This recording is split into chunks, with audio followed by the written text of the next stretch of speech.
Ganito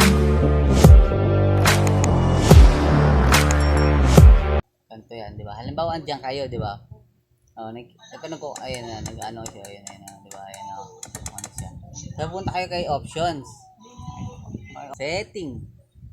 So, pag andyan na kayo kay setting, ang pupuntahan nyo po dyan kay setting. So, kay input. Ulitin ko, input. Pagpunta nyo kay input, dito kayo kay select it, open external control files. Yan, dyan kayo pupunta. Yan. Tapos pupunta po kayo dyan kay define key. You know, select to map emulator stick and buttons, physical or buttons. So, dyan ka pupunta. So, pipili mo ngayon si player 1 syempre, no? 'Di ba? Wala ka namang player 3 or 4, 'di ba? Or 2, 'di ba? Pero syempre, kay player 1 ka. So, ano mo 'yan, ayusin mo 'yan. Common sense lang 'yan, 'di ba? Ayun oh. Oh. Pipindutin mo rito si A. Andito sa akin si A eh. Pag meron kang PXN, no? Makikita mo L2, LT, basta yung gitna dito, to kulay violet dito pag meron kang ganito. Pipindutin mo lang 'yon. So kasi yun yung mag-aano ng command, no? Okay. Pag may ganito ka, ha? Pag may ganito ka. So iano mo lang 'yan. Okay na. Basta dito ka pupunta, ayusin mo lang yung mga 'yan, no? Ano? Okay na 'yan, no? Si coin, 'yan. Start kanina ang ginawa ko kanina. Andito lahat 'yan sa totoo lang. Common sense na lang yung mga part na yan. Basta pupunta ka lang dito para ma-ayos pa lang yung control. Yan. Ha? Yan. Pag halimbawa ito. Button A. So, button A. Pipindutin mo si A, something sa gitna. Pag meron ka nitong PXN, kung meron kang mga katanungan, di chat mo lang naman, walang problema naman yun, di ba? Basta ito lang yung kulay violet kasi bumili ka nito, violet agad yung makikita mo, pindutin mo si violet. Ay, lalabas yan eh, o, ayan. Lalabas yan, yung part na yan, o. Pag nakita mo yan, yung violet na yan, pipindutin mo ngayon kung ano yung gusto mo na ilagay mo dyan na control. Diba? Kung yung gusto mo yung control, doon ka panatag, di ba? Wala. Sa'yo yun. Ha? Basta nga kayo, syempre, pag sinabing ito, yung part na to, ano to eh, medium kick to eh. Sa games to, medium kick to, di ba?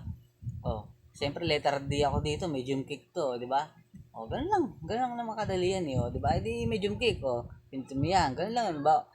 Sa low punch, L1. Pag may ganito ka, L1 yan, syempre. Okay na yan, magkapalit na yan. Makikita mo, makikita mo, L1, di ba? Sulat L1. Button A, L1 nakasulat, di ba? Oh. Okay na yan, gagawin yan. Cancel ko kasi nga meron akong ganyan. Okay yun, mag-okay yun, aalis yun. Parang ganun ang nakita mo, aalis yun. Hanggang sa pag-alis mo, mag-save na yung ano mo doon, yung games mo, yung ano mo. Yung keys mo, no? Alabas na yon. Ayan. Walang kahirap pero ganun lang gagawin mo, player 1. Pero, so, yun lang naman eh. Napakadali lang yan. Ulitin ko hindi nakakaintindi. Ulitin ko ulit Andiyan ka sa games, kay MAME. So, punta ka sa MAME, di ba? Punta mo kay MAME, pinili mo si MAME. Bawa, nagugulong ka pa. Punta ka kay MAME, ulitin ko. Pag punta mo kay MAME, punta mo dyan kay MAME, option. Option tayo ulit, para option, setting. Kasi punta mo kay setting, punta kay input. Pag punta mo kay input, pupunta kay external controller. Pag punta mo kay define key. Pipindutin mo sa player 1. Pag punta mo kay player 1, so mamimili ka na dyan. Ayan, diba? Ano pang pili? Kung may ganito ka, pipindutin mo yung kulay violet kasi di magbabalit si PXN. Laging kulay violet yan eh. So, unahan, dalawang gray, pink, tapos sumunod, violet. Ayan sa line niya, di ba?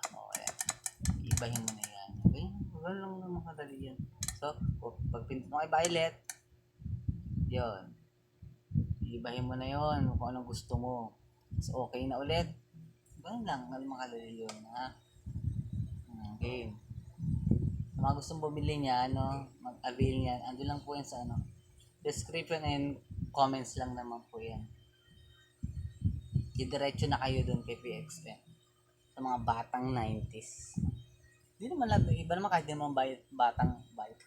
Sa mga kahit di naman batang 90s, naglalaro pa rin naman ng mga ganyan.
yun lang. Diba? So, magkabi